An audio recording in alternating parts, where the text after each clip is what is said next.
Keep your best years ahead. Longevity Roadmap with Dr. Buck Joffrey. Welcome to Longevity Roadmap. This is Buck Joffrey, and today I have a great guest. Is Dr. Ellen Langer. She is a pioneering psychologist and professor at Harvard. She's often referred to as the mother of mindfulness and has made groundbreaking contributions to our understanding of the mind-body connection, aging, and health. She's published over 200 research articles, 13 books to her name. Dr. Langer's work really has revolutionized our approach to mindfulness, chronic health, and the aging process. So I want to thank you so much for being on our program. My pleasure. So, you know what? I want to start out with one of the things that you're best known for is this Counterclockwise study that was in 1979, which showed remarkable improvement in elderly men's health when placed in an environment recreating their past. Can you talk about that study and its implications? I'd be happy to, but let me correct one thing you said. Sure.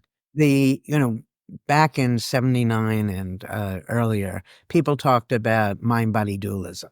Or they didn't talk about it, but most people presume these were two separate things. I've been arguing for mind-body unity for all these many decades. And so the world has moved somewhat. I don't know if it's because of my work or whatever, but when you talk about connection, you have the same problem as mind-body dualism, which is how do you get from this fuzzy thing called a thought to something material called the body? So my argument, which drove the counterclockwise study, was mind, body, they're just words. Let's presume that the mind and the body are a single unit. And if so, then wherever we put the mind, we're necessarily putting the body, right? And that's what drove many of the studies that are reported in my new book, The Mindful Body, the very first of which is a famous study. And I can call it famous because if you watch The Simpsons Go to Havana, they actually talk about the study. But so you've hit the Simpsons bar. The Simpsons bar is famous for sure. Except that The Simpsons Go to Havana, they talk about sexual behavior. And, it was just a group of old men. So, so they I'd say exaggerated, prevaricated is perhaps more accurate. Anyway, so with this mind-body unity idea, what we wanted to do was to create an environment that was retrofitted to 20 years earlier, have people live there as if they were their younger selves. So they'd be talking about past events as if they were just unfolding, for example. Now, these were men in their 80s, and as you know, 80 way back in 79 was very different from 80 today. Yeah. So, I guess it would be equivalent to 100 or 90, but they were old. All right. Now, as I'm approaching 80, they were much older than I. Okay. So, what we found was incredible. Just in a week's time, their hearing improved, their vision improved, their strength, their memory, and they look noticeably younger. They don't look 20 years younger, truth be told, but they still look younger. And I've written about that study since 80. I mention it in all the different books, hopefully for people to see all that's possible. Now, so this idea of mind-body unity, so that was the first test. The next test in the series, I won't go through all of them because there are many, was a fun study that Ellie Crum, who's a professor at Stanford, and I did when she was my student at Harvard. We went to chambermaids and simply asked them, how much exercise do you get? Starting with that. Turns out, even though they exercise all day long, they said they didn't get any exercise because as the Surgeon General who sits behind a desk all day, they were under the impression that exercise is what you did after work, and they were just too tired. It's a very simple study. What we did was divide them into two groups, and for one of the groups, we taught them that their work was exercise. Making a bed was like working at this machine at the gym. So they start out the same. Now, one group changes their mind. We take a host of measures. One group wasn't working any harder than the other. One group wasn't eating any differently from the other, as far as we could tell. Nevertheless, the group that changed their mind and now saw their work as exercise lost weight. There was a change in waist to hip ratio, body mass index, and their blood pressure came down. Let me tell you, and so we should talk about the nocebo effect. Ellen, was this also back in 79 or was this? No. This was in 2001. Okay. So a while ago, but There was a big gap.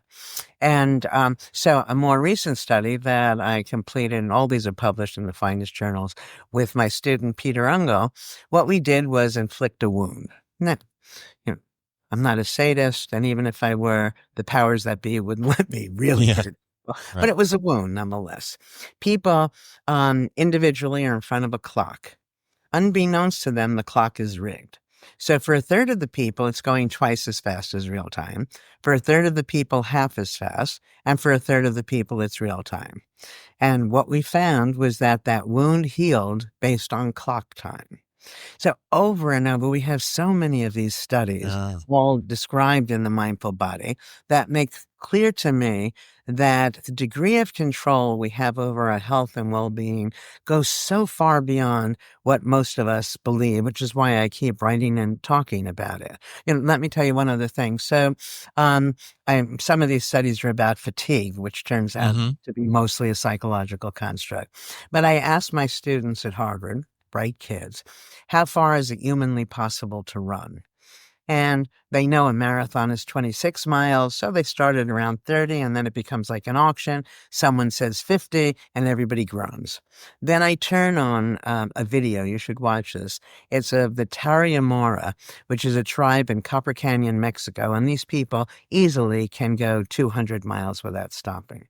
So my argument is the difference between what you think you can do, I've never run 5 miles, but even 26, if I were to train for a marathon, and 200, I don't think even approaches the difference between what we think we can do and what we may be able to do. Yeah, I mean, I think even going back to the 4-minute mile, right, with Roger Bannister. Sure. Similar kind of thing where, people didn't think that could have been broken, and once it was broken, it keeps getting broken. It's not an issue at all. Right. I'm curious, in any of these studies, one of the things that comes to mind as I guess more of a guy who looks at these things more from the physiological standpoint is were you able to measure any biomarkers in any of these age tests? Yeah. And so what did those biomarkers suggest in, for example, and this might be harder, but when I think about that study that you did, the early one, with the octogenarian men, I mean, one of the things that comes to my mind right away is, well, they're acting younger, they're feeling younger, maybe looking younger. Are their labs young? Well, let me tell you, it was interesting. Before I did that study, I called as many geriatricians as I could think of in the leading universities, and I said to them, if I had a 50-year-old in one room and a 70-year-old in another room, what measure could I take so that you would be sure it was either the 50-year-old and the 70-year-old? And there weren't any.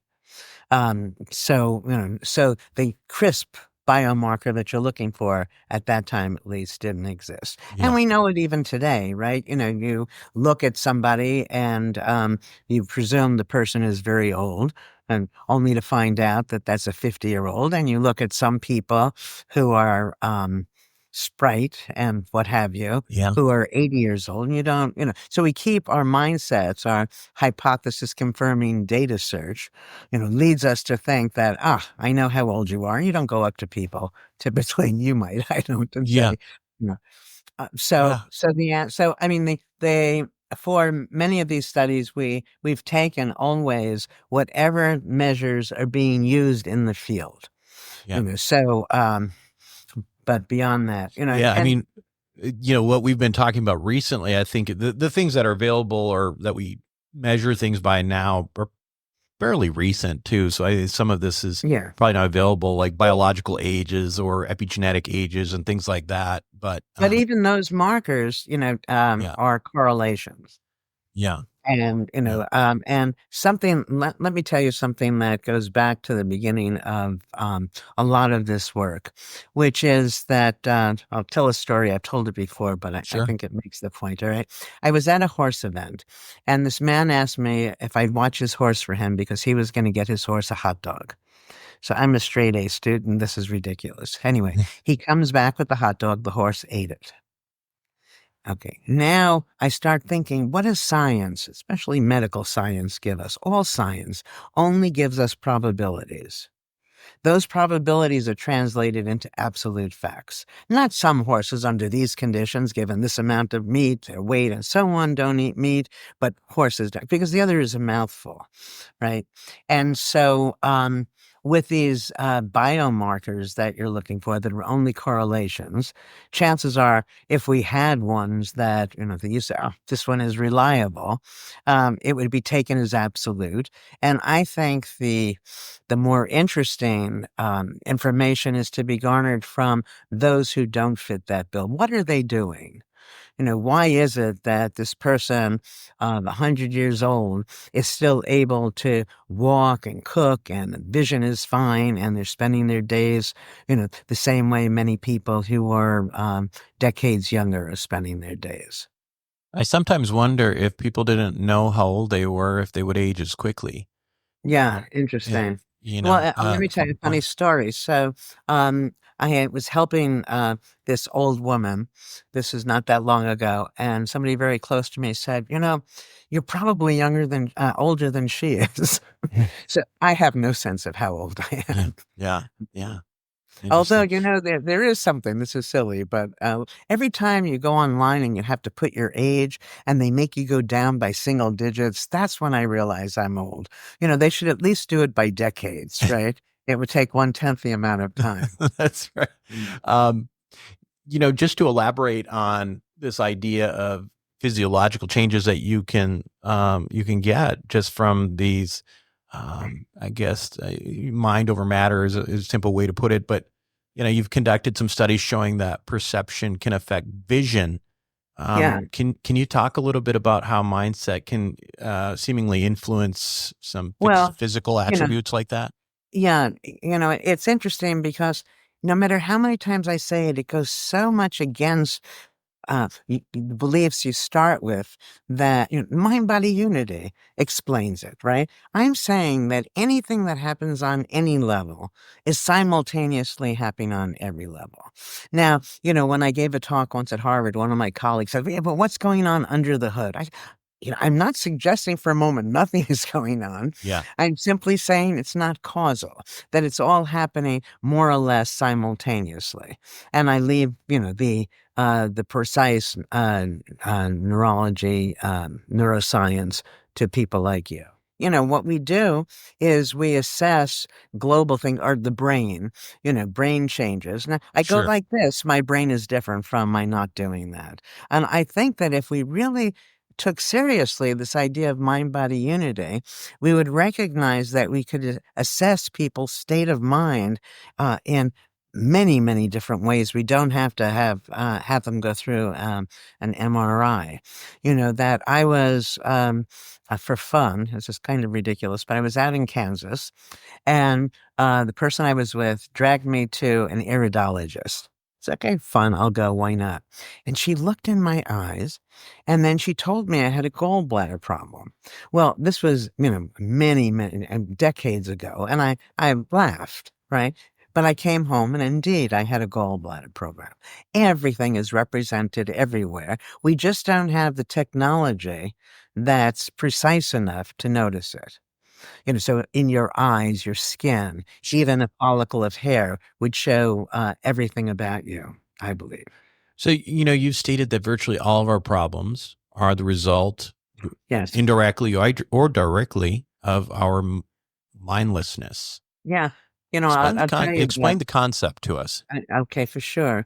When I used to, not podcasting, but when I was live and I'd have a slide and I'd say virtually all of our problems, personal, interpersonal, professional, global, are the direct or indirect effect of our mindlessness, meaning that it all can be changed once we become more mindful.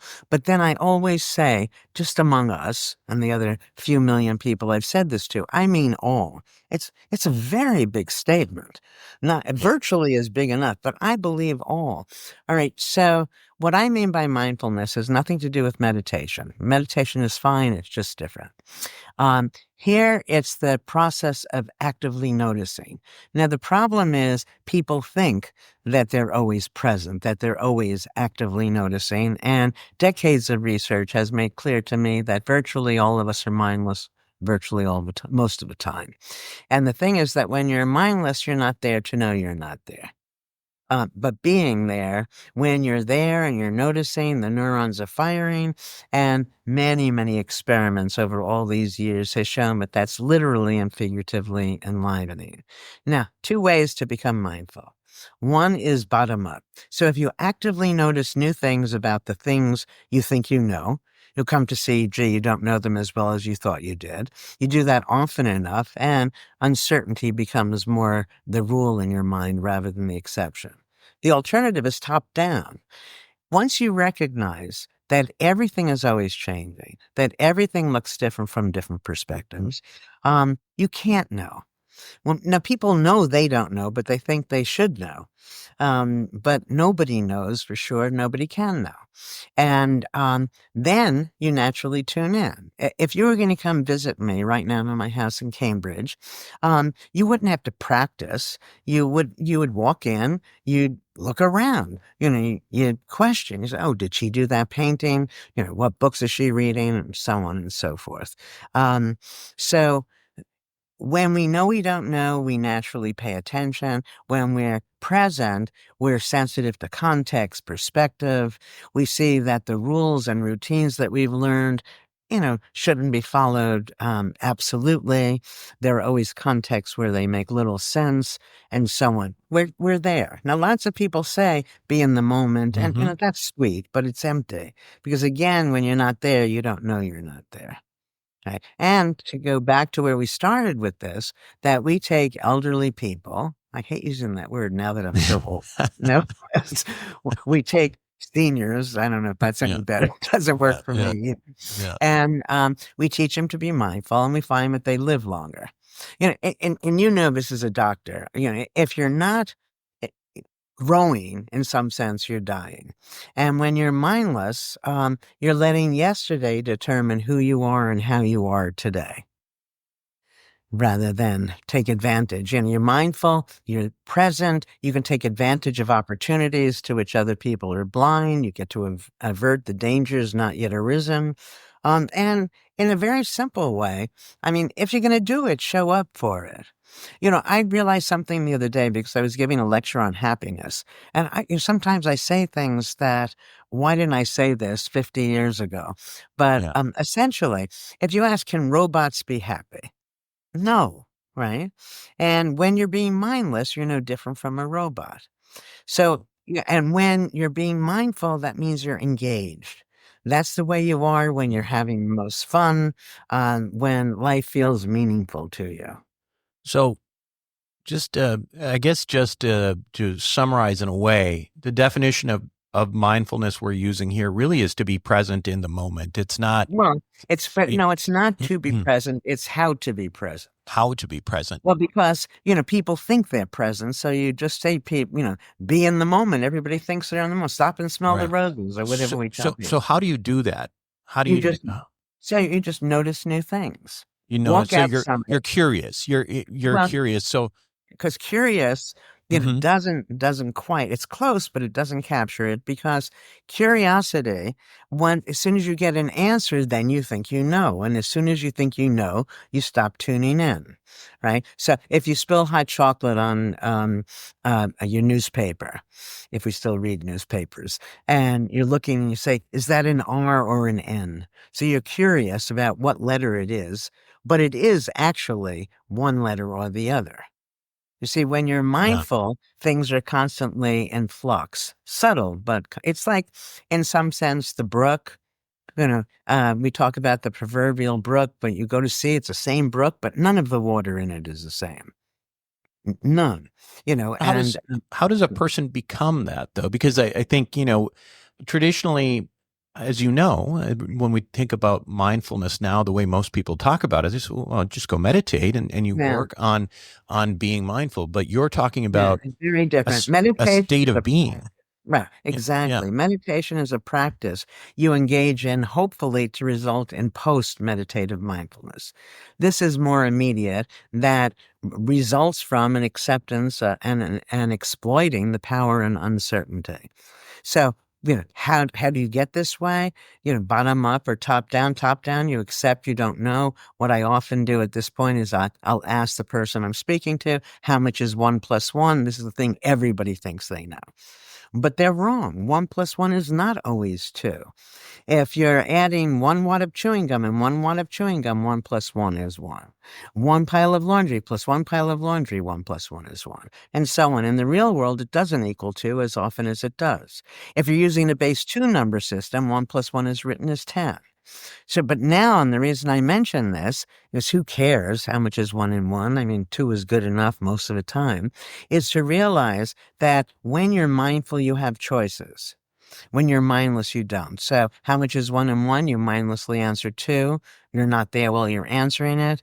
Now you know it can be at least 3 different things, 1, 10, or 2. You can decide, you look at the context and decide what you want to say. And sorry, go ahead. No, that's a.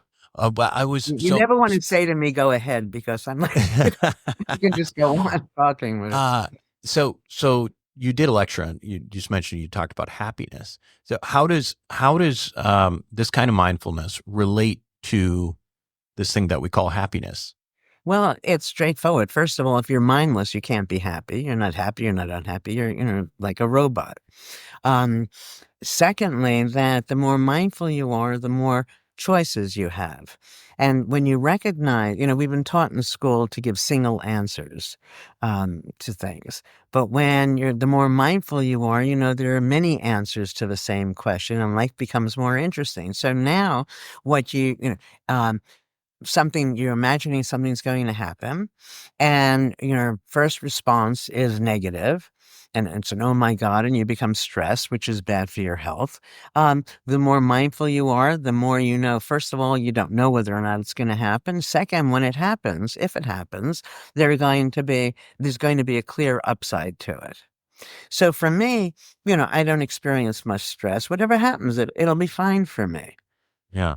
So when you go back to your quote, which was virtually all of our problems are the result indirectly or directly of our mindlessness, how do you relate health problems to this state of mindfulness as you define it? Yeah, no, that's a good question. First of all, I believe that there's so much that we do that's unhealthy that results from stress. Right. And so that would be eliminated. And the point being that you'd be less likely to get sick in the first place. But should you get sick or whatever it is you have, so in the back of the end, someplace in the end of the Mindful Body, I talk about a psychological treatment for chronic illness. So let me quickly go through that. Most people, when they have a chronic illness, what they understand chronic to be is that they have no control over it. But that's not true. All it means is the medical world doesn't have medicine or a procedure to help. All right. Those are very different things. Now, what we do is we call people periodically and simply ask them about the symptom. Is it better or worse than the last time we called? So many things happen with this very simple question that we repeat, over and over in the course of a week, 2 weeks, perhaps 3. The first is that people now feel that they have some control, right? They're doing something for this chronic illness rather than just waiting for medical tests from their physician. Second, as soon as you experience, which you will, that at this moment it's better or maybe even non-existent, that feels good because you thought you were always in greatest pain all the time. See, with a chronic illness, I believe people believe that their symptoms are going to stay the same or just get worse. But nothing moves in only one direction. When the stock market is going up or down, it doesn't go in a straight line, up a little bit, down some, up some more, and so on, or the reverse direction. All right. Third, or I don't know where I am in the counting, after we ask you the question, is it better or worse than the last time? Now is the most important question, why? Now that initiates a mindful search. 2 things happen with that. First, we have lots of data showing that itself is going to be good for you. Second, that if you're able to answer that question, you're on your way to recovery, right? Um, so let's say there's a different example. Let's say you, Buck, are stressed all the time. No one is stressed all the time. So I call you periodically. How are you feeling now, Buck? We go through this every day, and why? And then you realize, you're maximally stressed when you're talking to Ellen Langer. Then the solution is easy. Don't talk. Don't talk to Right? Okay. So what we Yeah. found with this is with a number of big diseases, we find an amelioration of the symptoms. We've done this with Parkinson's, multiple sclerosis, arthritis, chronic pain, and others as well. And the good thing about it is that there's no negative side effects. While you're waiting, you don't have to do this instead of, but along with whatever your doctor is recommending. Right. Sure. So the effects are quite big. Now, I came up with this when I was trying to find a way for people to give themselves a placebo. I don't know about you, but I believe placebos are our strongest medicine. Yeah. Well, I mean, I think it's pretty clear across the board that, placebos do something. It's funny, I've talked about this before, but, a lot of times the way we look at studies is to compare them with placebo. But the question that, we almost never ask is, well, why did the placebo make a difference in the first place? No, not only that. No, I'm right there with you. But what happened? Why do we see placebos, the best thing out there? Because it tells you it's not the placebo that's getting you better, because it's inert, that we're making ourselves better. But that's because of the pharmaceutical companies, right? So you test a drug against a placebo. Damn, the placebo is just as good.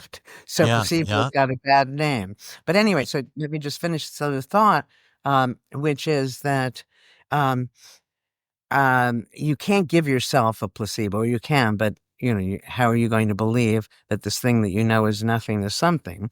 And so the attention to symptom variability, which is the treatment I just explained to you, and that's just a fancy way of saying being mindful. Being mindful, you're noticing change. Variability is change.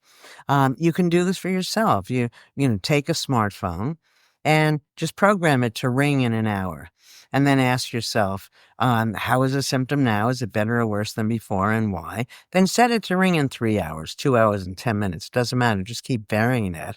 And you end up with a plethora of information about yourself. You feel actively engaged in your own healthcare.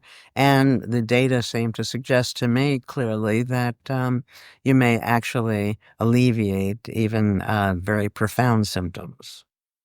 What do you think that is underlying this mind-body connection? Like, what is the mechanism of Yeah.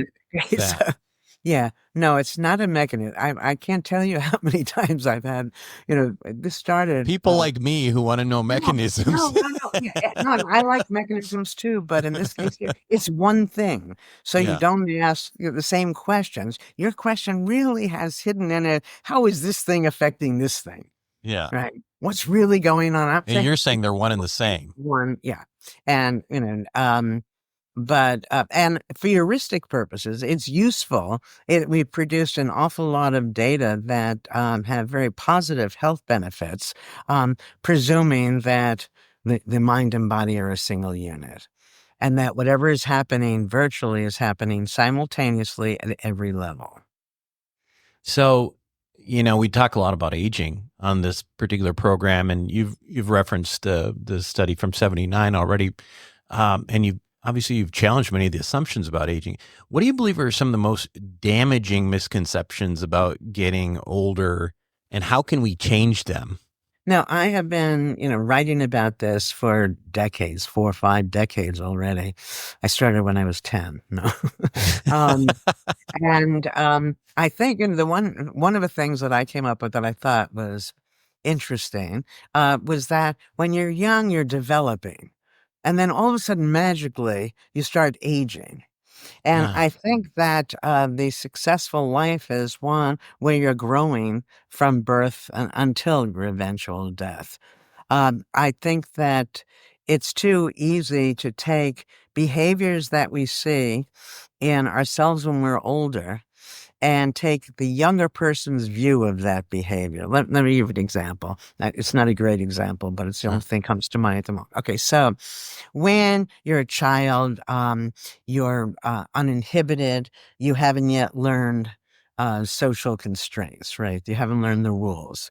And then you get a little older, and most people throughout, until they're about 65, whatever, are inhibited.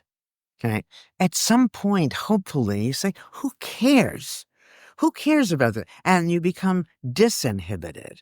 But because the inhibited don't know what it means to be disinhibited, they see you as childlike. Yeah. It's very different. So there are so many ways that the culture has taught us a negative view of age.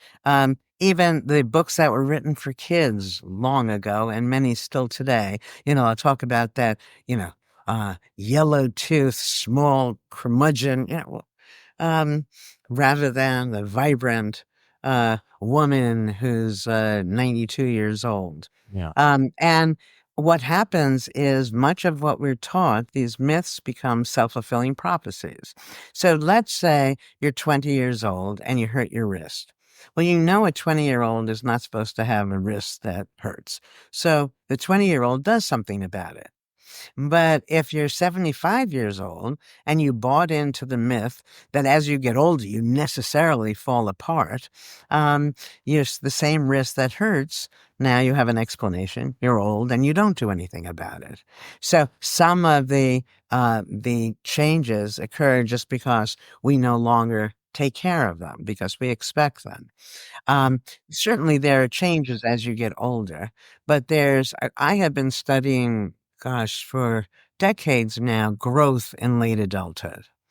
And it's enormously freeing. An example I've used recently is, when I was young and I spilled something on my sweater, I'd walk around like this, looking like an idiot, so no one would see it. Who cares? Yeah. So there are ways, you've been there, done that. You see, most of the things we worry about just don't matter. Yeah. And I think that's what we mean by the wisdom of old age. And it doesn't mean there aren't going to be some aches and pains, but if you deal with those aches and pains, which I would, suggest, the same way you would have if you were 60 years old, when you're 80 years old, I think that that improvement will often be the case. Now, I'm not suggesting that there aren't changes in late adulthood, but I think most people, in some very gut way, don't realize that you could live a very long life that's virtually disease-free. I think that for me, looking, to let's say the next 20 years, the thought of being in pain is one that's not appealing, and falling and breaking my bones and all of this. But those aren't necessary consequences of aging. So, And I'd like to do one more thing, though. Let me yeah, tell you sure. that I'll let you get a word No, out. no. Let me see if I can remember. Oh, yes. That our mindlessness is not just that we buy these myths, but our mindlessness is that we find ourselves too often at 65 doing things, trying to do things the same way we did at 25, rather than be more aware of the changes in our body and taking advantage of it. Sure. Even when you're younger, when you're taught sports, so let's say you're taught this is the way you hold a tennis racket. I'm a tennis player. Not great, but it's my sport. You shouldn't mindlessly believe that that's the way you hold a tennis racket. If you didn't sleep well or you burned your hand, you should move it around, change things. So you take advantage of who you are right now. And if you're doing anything right now at 80, trying to do it just as you did it at 20, you're not going to be as successful as if you're aware of how you've changed. And change doesn't mean debilitation. It just means difference. So I want to ask you one more question, sort of as a takeaway for people. your work obviously suggests that our beliefs about our capabilities can significantly impact our physical performance. So how best, give us some sort of like, two pieces of advice, two things that we can use today to harness this knowledge to improve our health and longevity. Yeah. Well, first, if we understand what went on for the counterclockwise study, these people weren't literally made younger. What happened was the procedure removed their reason to question themselves at every moment. And what people need to appreciate is that you can be doing, I think, essentially everything you did before and maybe do it differently. And too often we look for cues that say, oh, it's all over. You can't play tennis anymore. You shouldn't be doing whatever you used to do. You're too old for it. That there is no experiment that can prove that we can't. All you can do is an experiment that says what you tried didn't work. And that I think something that people need to appreciate is that you don't really want complete success. It's hard for people to understand that, but you can do things either imperfectly mindfully or perfectly mindlessly. Once you've mastered it, how excited do you get when you pass a test with just 3-letter words? Yeah. When you were a little kid, that might have been exciting, but not any longer. So that when you're younger, some of the times when things don't work, we rev ourselves up to deal with the challenge of it. And when we're older, too often we say, this is the beginning of the end, and we absent ourselves from those very things that were nurturing for us. We need to start adding more life to our years. And rather than all the worry that people do about adding more years to your life, and the rest will take care of itself. If you're going to do something, show up for it. Recognize that you can't know in advance exactly how something is going to go, and you don't want to know, because if you knew, then you would be mindless. If you were mindless, you'd be no different from a robot doing it. So this active noticing, the neurons are firing, you're going to be feeling better, it's almost becoming a child again, but without having to worry about what other people think in all the ways we used to when we were kids.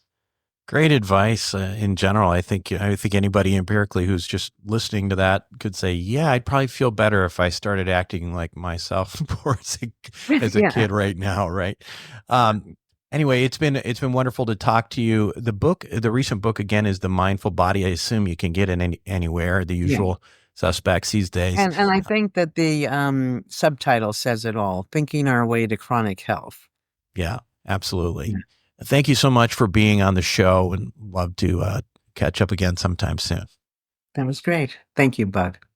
A quick reminder that while I am, in fact, a surgeon, nothing I say should be construed as medical advice. Now, make sure to include your physician in any medical decisions you make. And also, if you're enjoying the show, please make sure to show your support with a like, share, or subscribe.